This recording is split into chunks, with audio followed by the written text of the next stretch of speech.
Well, welcome back to another episode of Red Tinted Glasses. Club football is returning after the international break and also returning after his break from the podcast. Calum is back to join me to preview the weekend's game against Motherwell. I'm convinced every time I'm on here, it's Calum's returning from somewhere or other missing out. But yeah, good to be back. Yeah, nice to have you back. And also delighted that joining us on this podcast is Motherwell fan and matchday vlogger. Some of you might recognise him from YouTube, is Goggsy. Hello there. It's an absolute pleasure to be here. Yeah, it's a pleasure to have you on Red Tinted Glasses. Obviously, I've helped you out on Pass the Mic a couple of times.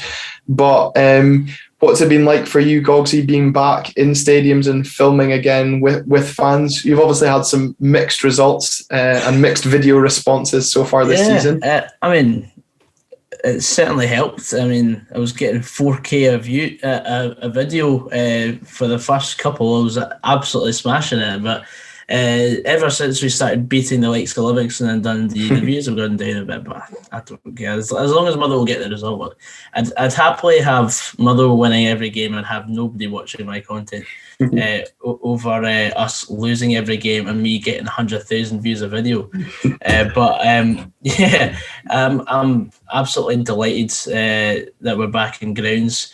Apart from St Johnstone, they only had home fans when we played them, and I was a bit annoyed at them because I actually reached out to them to try and get press passes, the full shebang for it, but they didn't even responded. But everything's good. Content's picking up again, and the channel's actually relevant now, so it's going well. How about yourselves? Yeah, our channel's going well as well. And if you want to subscribe to our YouTube channel, make sure you do so. Leave a like and a comment below. And Goggsy's channel is GOGGSY99. Subscribe to there if you want to see him hopefully upset at full time on Saturday. But before we look ahead to Saturday, obviously we're just coming off the international break, and we've both had players from our clubs representing their international teams. Lewis Ferguson gaining his first couple of caps for Scotland there in the games against Moldova and last night against Austria. Calvin Ramsey making his under-21 debut. Dean Campbell obviously was away with the squad as well, but didn't feature. Declan Gallagher likewise for the first team. And then Niall McGinn captaining the Northern Ireland team over in Estonia and also featuring in their qualifier. And from Motherwell perspective, was it just Stephen O'Donnell that was featuring? I know we also had Liam Kelly on the bench. Of course, yeah. And we also had Liam Donnelly playing for Northern Ireland. Apart from that, off the top of my head, I don't know if Bevis Mugabe made the Uganda squad, but aye. Yeah, well, it's been, from a Scotland point of view, Calum, a more than satisfactory international break, especially after what we looked at this time last week. We're recording this on Wednesday. After a 2-0 defeat in Copenhagen, we're sitting there with 6 points from the other two games. You'd have more than taken that at the start of the international break. Yeah, definitely. Admittedly, I didn't see the Moldova game. I was at a festival and then someone checked their phones, met a group of Hibs fans, and then just showed me and beat them 1-0. I was like, that's not convincing. That does not sound positive whatsoever. But obviously, last night, at time recording, a lot better, very positive. I wasn't expecting that, in all honesty. And now I'm concerned that now it's in our hands, that this is where it always goes wrong. Yeah, it does. But as well, from an Aberdeen point of view, Calum, we had a lot of transfer talk around Lewis Ferguson, but seeing him become a Scotland international can only be a good thing for the club in terms of, when it comes to transfer talk, but also showing that, players, if they can keep regular game time, can get mentions for their national team. Yeah, exactly. Same as Calvin Ramsey, the under 21s. But can only be happy that he's finally been capped, and now add another zero on that transfer valuation, baby.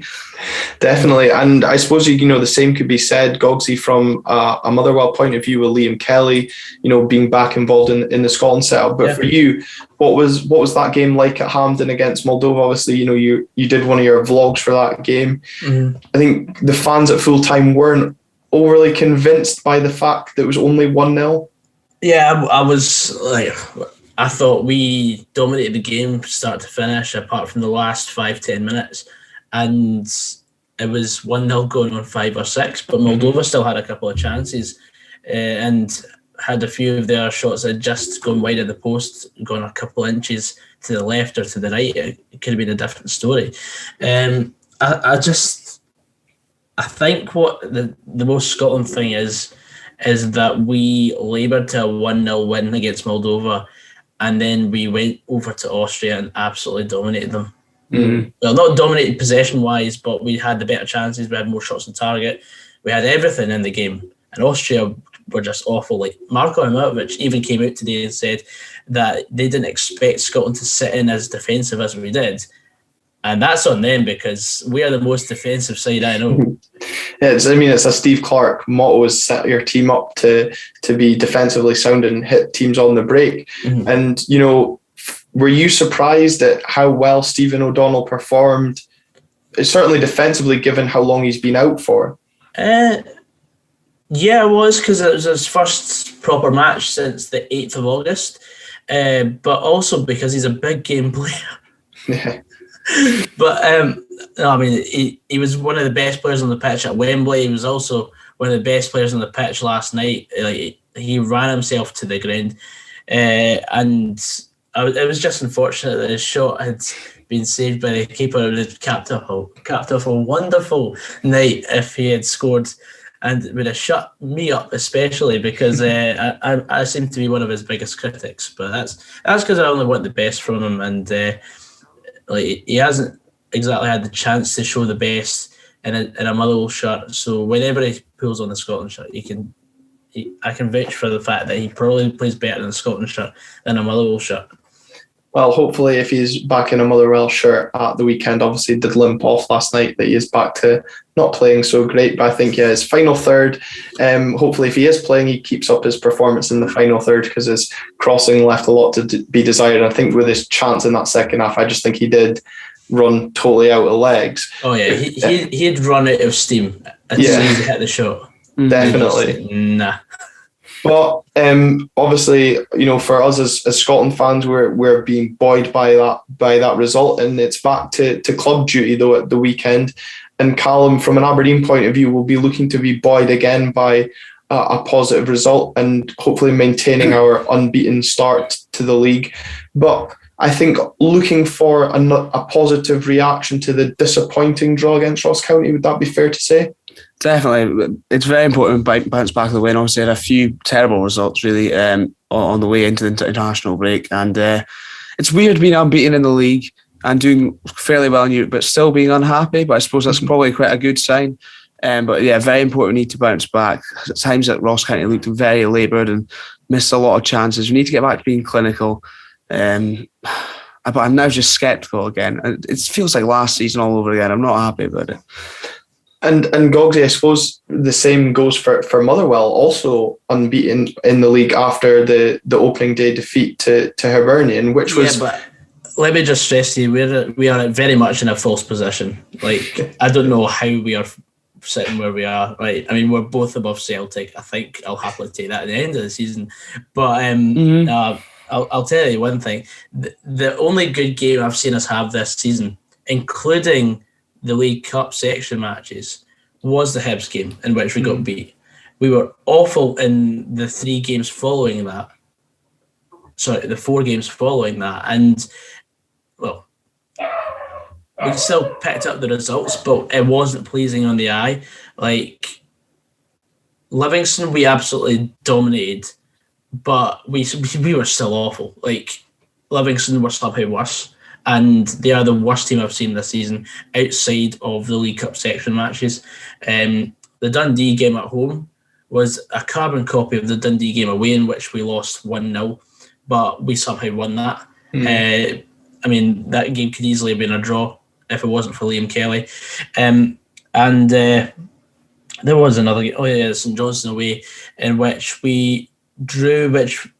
I mean, I wasn't content with it at all. I thought we did enough to win the game, but it was just an unfortunate Stephen O'Donnell deflection that had cancelled out the 3 points for us. But apart from that, I mean, like, we're sitting in the top 6 right now, but out of our next 8 matches, we're against 5 of the top 6 teams. So, if people and then after the next 8 matches are played, people will start.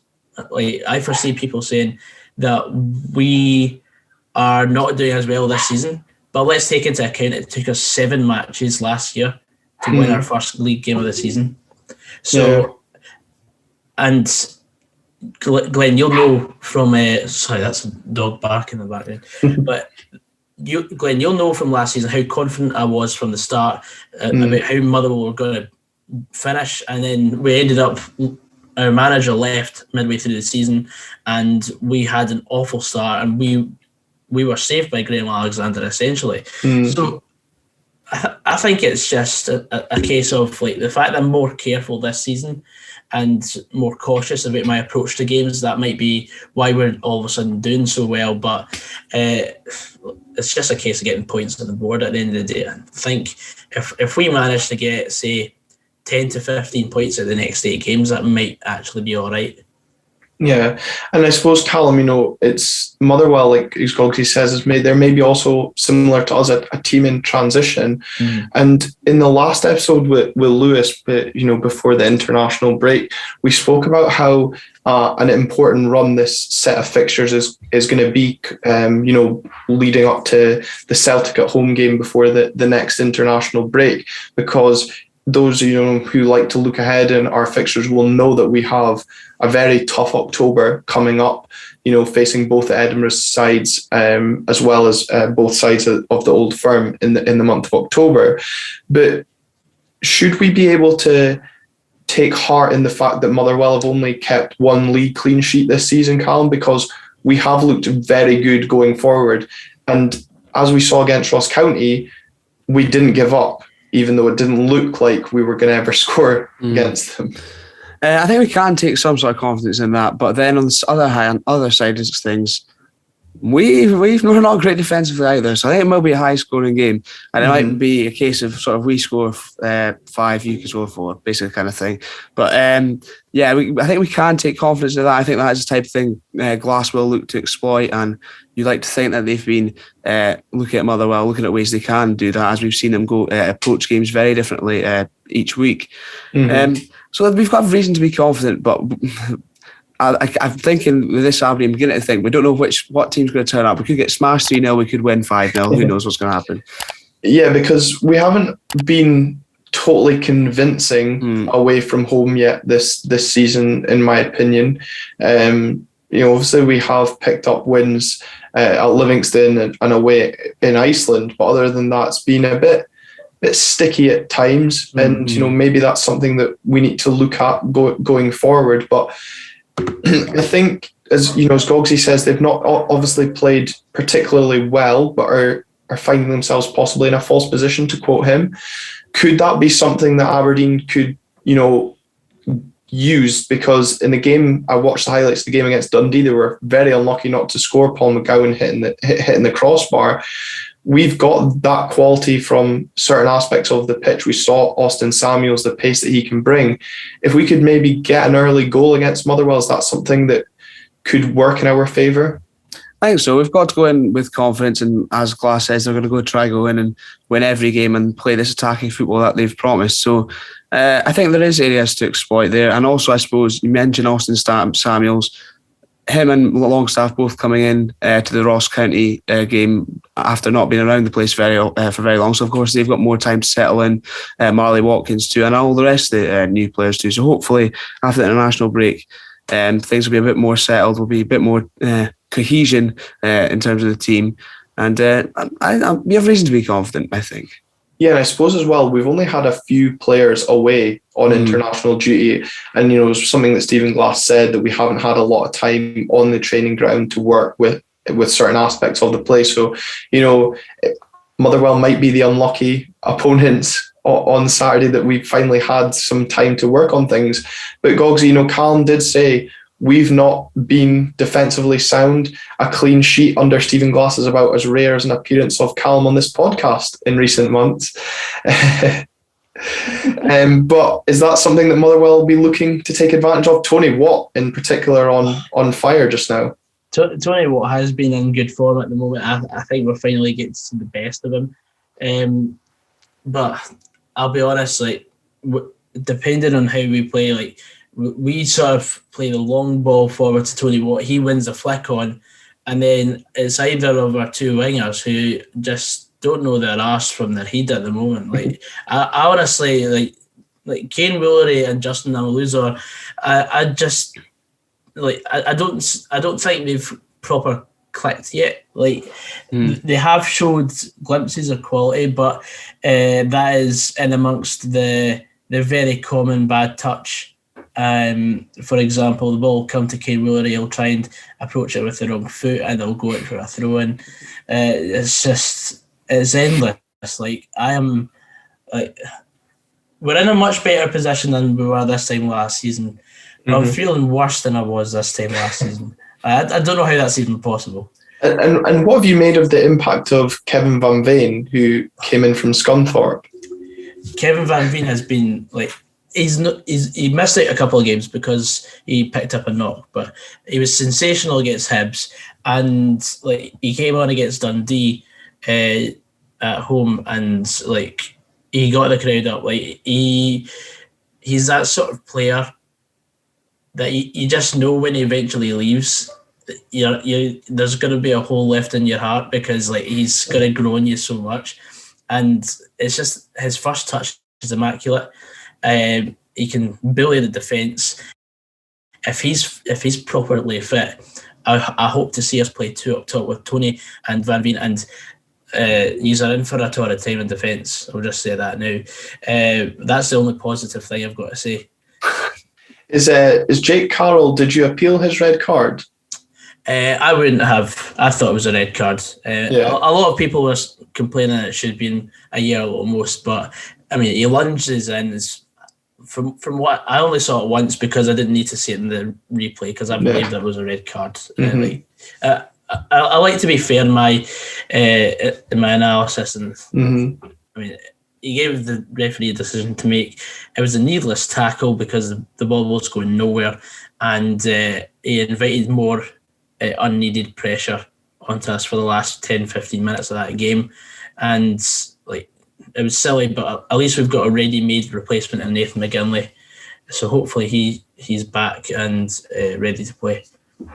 And as well, we were speaking about transfer deadline day. Was the Aberdeen bolstering their attack, as Calum touched on there, with Marley Watkins and Austin Samuels coming in, and they've had some more time as well as Matty Longstaff. But Motherwell made an acquisition on transfer deadline day, Swedish defender. Norwegian, sorry. Is that going to be a bonus for you bolstering up your defence alongside Bevis Mugabe? Yes, because we were very light defensively. We needed another centre half, and Sondre Solholm Johansson is going to be a very tough body to put in because, well, I know nothing about him, but I have heard from sources in Norway that it was a very big opportunity for him. So it's great to have him come in. Hopefully, he's going to be all right. I mean, I know the standard in the Norwegian league is I'd say it's all right. Like they've got the likes of Mold and Rosenborg, and like if he's used to coming up against that, I don't know I don't know how he'll fare against Rangers or Celtic because I mean it's much bigger crowds in comparison.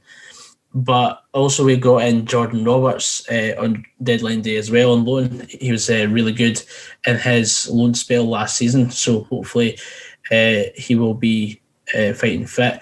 But my only question is, why is it taking us this long to get him in? Because if he was that keen to come to Motherwell, then why didn't he just come for pre-season?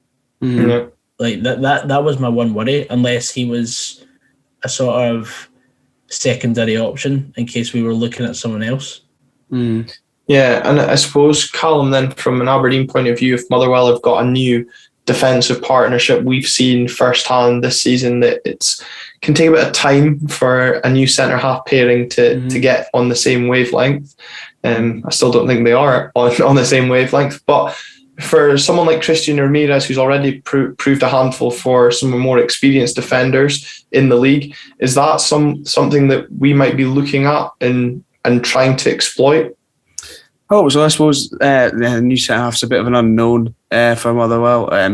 If Goggsy knows nothing about him, then sure as hell we've known nothing about him. But I suppose it'll be interesting. I think Ramirez will look to hopefully exploit that. And we know obviously he is capable. At times against Ross County, I was a bit concerned. I thought, I did utter the words, it's a bit different when we're not playing against Scandinavian farmers. But then he proved me wrong. So that's absolutely fine by me. And hopefully he'll continue to do so. But and then I suppose we've got Jet and Marley Watkins as well. We could see the sort of what threat they can provide. It's a lot of different options, which we need, because I think there's going to be quite a bit of inconsistency in this Aberdeen season. Yeah, and I suppose, we were speaking before recording this. This is going to be the first time that Aberdeen have travelled to Fir Park with crowd since they won 3-0 on that last fixture. And what I remember from that, the highlights was about how much pace that we seem to hurt Motherwell with. And for me, it's something that we've not really had since Ryan Hedges was out. And what I was encouraged by what Austin Samuels offers. And even Funso Ojo seems to have a burst of pace this season. So again, it's not just up front where we could potentially hurt Motherwell. We've now got a strong midfield. Obviously, you touched on adding Matty Longstaff. Lewis Ferguson's going to be coming back to the squad full on confidence, knowing that he's a Scotland's international player as well. So it's that midfield for me where I can hopefully see us doing well on Saturday. Yeah, I hope so. I think we were crying out for an addition like Austin Samuels. I think it was very clear we were lacking pace, as you say, especially without Ryan Hedges. And obviously, we've seen him play one game against one of the poorer sides in the league as well, so it's probably too early to judge. But he did look positive. He did look he looked lively, is the word I would use. And his end product seemed pretty decent as well. He put a fair few decent balls in the box, and there was just no one there to capitalise. So hopefully he can keep that up. But I thought, to be honest, we brought him as a striker and now he's playing on the wing. So shows how much I know about him. Yeah, well, I thought the same as well. He was going to be brought in as a striker, but we're obviously using him out on the wing. Goggsy touched on the handful that Tony Watt and Kevin Van Veen might provide to our defence. We obviously signed Bates on deadline day. Do you expect him to come in for his debut? I don't know if I expect, but I hope so. Because we have looked like a shambles at the back. I mean, between not having a left-sided centre half now that Constein's injured, Declan Gallagher seems to not have been able to settle as quickly we would have liked, and obviously then he's been away with international team and not even featured there, which was a pointless exercise. And it also meant we lost time that we could have used for him getting settled and more used to things, I suppose. But I hope David Bates comes in anyway. Even then, I don't know what I'm going to expect from him because I don't remember too much from his time at Rangers. And then obviously things started well in Germany and then didn't end up working out. But we'll choose to remain positive for now. Yeah, definitely. And it'll be, like we touched on there, Motherwell will have a new centre back pairing to get used to. We likely could if Bates does make his debut. I would assume it would be alongside Gallagher because for me, McCrory's been the bomb scare of the two. I think it's a bit harsh saying he's not settled because I think there's at times he's maybe in possession, getting rid of it. Folks said, he's just a glorified Ash Taylor in that sense. But in terms of his defensive abilities, he's much improved from what we had previously. And I think, he was away with the Scotland squad, but I think, he could definitely feature against the Israelis in October, given Grant Hanley's suspension. So he'll certainly be looking to impress in the next few games with that in mind, knowing there's an opportunity to face. But Goggsy, what sort of reception will Declan be in for on his return on Saturday? Well, considering last season was quite fiery between himself and the Motherwell supporters, between different Twitter spats and his girlfriend wife getting involved as well. It's just, I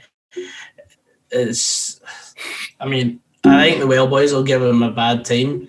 But I don't actually care about what happened off the pitch. Like, I mean, his first season, he was absolutely sensational with us, and I think we've got to remember that. And the second season, he wasn't that great, probably because of crowds, because he sort of lives off the sort of the atmosphere. I don't have any bad blood with Declan Gallagher. Like, I mean, I consider him a pal actually, because he's been on the channel a couple of times. Yeah. But like, honestly, as long as we actually get a result, I don't actually care. Like, we could be playing against a whole team of players that used to play against us. I wouldn't care. They don't play in Clat and Amber. They're not a Motherwell player anymore, so I just don't care. Like, I only care for players that play in Clat and Amber, and if Motherwell get a result, then that's half the battle. Yeah, and I think, looking ahead to the game on Saturday as well, it's the first 3:00 Saturday fixture that Aberdeen have had this season, a large away following more than expected. And games between Aberdeen and Motherwell, especially at Fir Park, always seem to produce a decent atmosphere. The Well boys, for me, are one of my favourite groups in Scotland because of the atmosphere that they create home and away. Obviously, I know they've kind of got a bit of a thing against Aberdeen and travelling up here due to Aberdeen not allowing the drum in, but it certainly helps. And also the stewards at Aberdeen are absolutely awful. God. Yeah, don't get me started. Don't get me started on the stewards at Aberdeen, because I was like, see the 1-0 game just before COVID, I was filming my half-time analysis, and you can see just in the background, stewards are starting to gather, and then as soon as I've put the camera off and stopped filming, about 5-10 stewards just started gathering around me, and they were asking me to see my footage, and I was like, no, you're not seeing anything, because I got the Motherwell goal in film.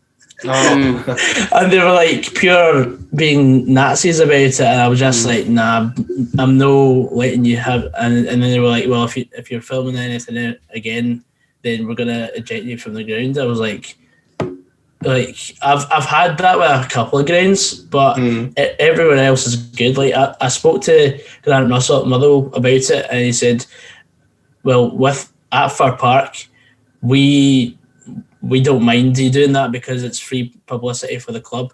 But like, I'm gonna probably, like, when we go up to Pittodrie, I'm gonna probably see if I can get a press pass, because honestly, it's good luck with that. This is probably one of the most difficult places for fan media to get a press pass, or even, we should be fair that the club have been quite good with us recently. Obviously, the Kelly Forrest interview that went out, the women's captain, but in terms of dealing with first team players and, speaking to other members of fan media, this Pittodrie is the one place that they just get no response in terms of getting any access. I love the trip up to Aberdeen, but Pittodrie, like, the fan experience as an away fan is absolutely awful. Just being blunt, mate. Good. To be fair, it's good, exactly. I mean, I don't want to feel sorry for you, but we don't want people to be welcomed up here. I mean, on the other hand, though, actually, Motherwell is one of my favourite away days, because it's a decent bus journey down. The pubs around the ground are good, and the atmosphere at the games tend to be well. There's that little bit of banter and rivalry, because Motherwell seem to hate us for, and there was that battle under the whole Craig Brown, obviously stealing Craig Brown, Mark McGee, and that whole, I mean, the scenes that day when you guys beat us to second place at Pittodrie was pretty much incredible. There's always been that little bit of niggle between the two sides that neither set of fans want to fully admit. I sort of enjoy that. I mean, I always enjoy it when we play one of the so-called Big Five in Scotland, because especially at Fir Park, it's always a good atmosphere, and it's so much better than just playing Ross County or St Johnstone at home, because that game means nothing to me. That's like if I got given free hospitality and just got to select what games I would use hospitality in, it would be against those other 6 clubs in the league. And then whenever we play Aberdeen, Hearts, Hibs, Celtic or Rangers, I'd be like, yeah, throw me in the Well boys, that's absolutely fantastic. But any other game, it's just no, I can't be asked. And I suppose if we're speaking back towards the game, Calum, what sort of game are you expecting from an Aberdeen point of view? We've been very good going forward, maybe not always clinical at times, suspect defensively in times. Do you think we'll be looking to kind of shore things up defensively, but maintain that attacking style of football that we've been accustomed to under Stephen Glass? I would hope that would be the case. That will be a bit more assured defensively, but I'm still expecting us to be just gung-ho, hell for leather, and hope for the best. Hopefully we can outscore them, which obviously wasn't the case against Ross County. It didn't seem to work for us, but we've been promised that attacking football, and I'm expecting it every week now that just we'll come flying out the traps and hope for the best, sort of run into a fight with your eyes closed and see what happens, basically. Yeah, and I suppose, the comment I made earlier about we didn't look like scoring against Ross County, we obviously did look like scoring because we were creating so many chances. It was more in the sense of it felt like one of those days that despite all that we were creating, when they were clearing things off the line and the ball wasn't breaking, it was more from that sense. And it could be that one day a team is going to be on the receiving end of an absolute doing to this Aberdeen side because we are so good coming forward, but I'm still sceptical around us defensively. If Bates starts, what can he bring? Is he going to be match fit? I think he was just training with the reserves over in Germany. So, game time for me is a bit of a worry. And especially in trips to Fir Park, Motherwell seemed to come out and start games well. That game I referred to, the last game with crowds, obviously Motherwell famously, they got a penalty which was saved by Joe Lewis, and as Goggsy, you said before recording, if that goes in, it could be a different story. And games at Fir Park, they either tend to be close, or from my recollection, we seem to just blow Motherwell out the water. Are you envisaging a close game? There's also been the odd 3-0 in our favour as well. Like I said, from my memory, I don't remember those ones. A certain cup quarter final, a certain league match next season. Well, the cup quarter final that I remember was when we dumped you out 2-0 after going down to 10 men. That's the only one I choose to remember. Fair enough. But no, I mean that's the thing though. If they're either close or they tend to just be a dominant victory from either side. How do you see it from a Motherwell perspective going into the weekend? I'd be delighted with a point on Saturday. I think it wouldn't surprise me if Aberdeen win 2-1. I see us taking the lead and then Aberdeen coming back in the second half and winning the game somehow. But honestly, I have no idea what to expect with this Motherwell side. We can either play some of our best football and lose the game, or play it completely horribly and win. That is a Graham Alexander side. That we will raise our game because it's Aberdeen. We raise our game against the better sides in the league. But when we play against teams that we should be beating comfortably, it's something that it's if it was on the telly, I wouldn't be watching it. And I was going to say, is that more you don't know what to expect because it's the way Graham Alexander's been, not just because from a Motherwell point of view? Yeah, I would say so. I mean, Graham Alexander's quite shrewd tactically, I'd say.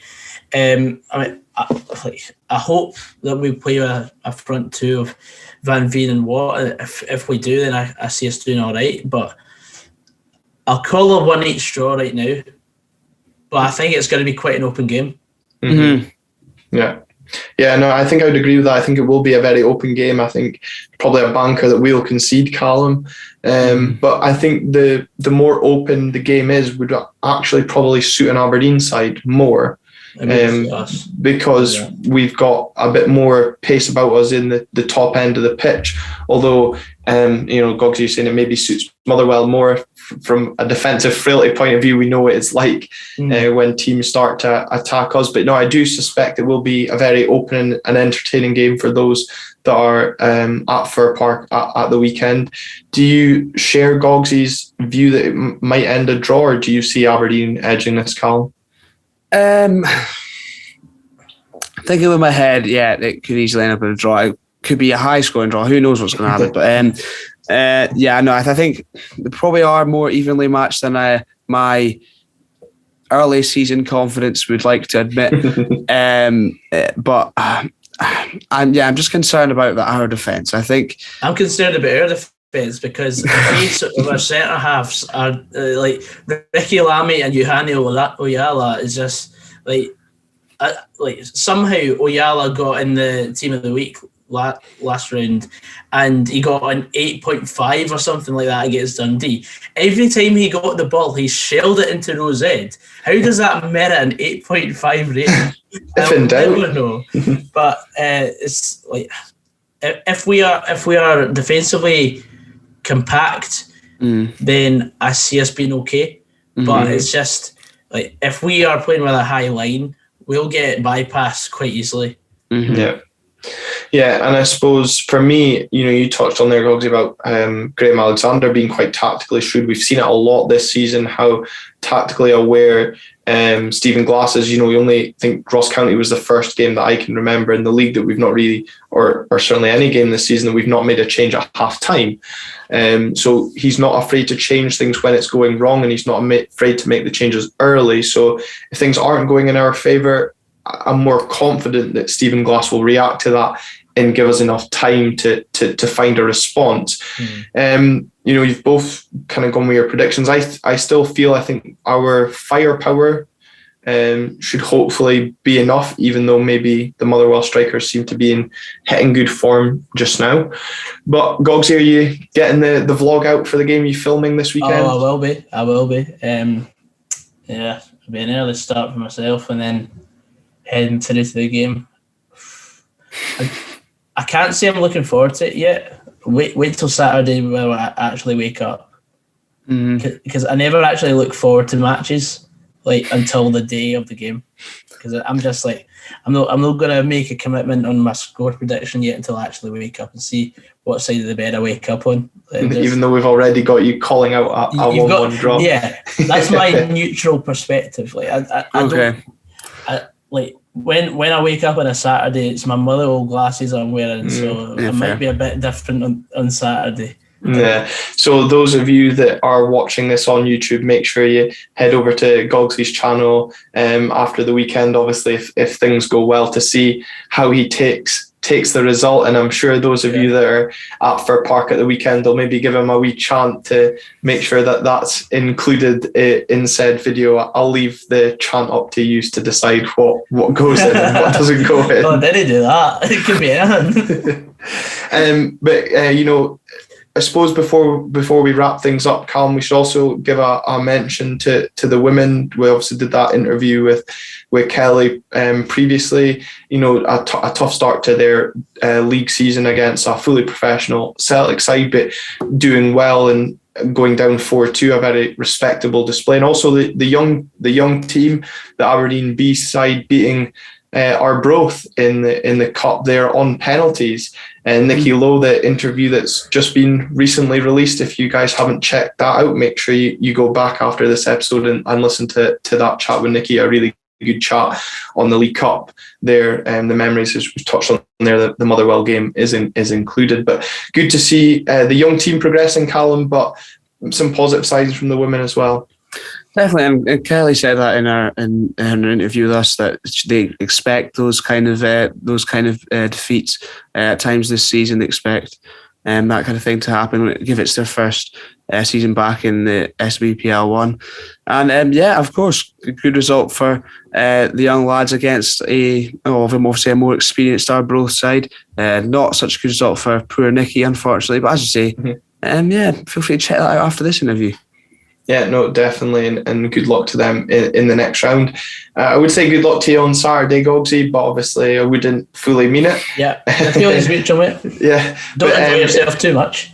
Yeah, well, unfortunately, both of us won't be in attendance at the game. Callum's going to be at Transmit. I've got fatherhood Transmit duties. on Friday. Well, maybe see you there then.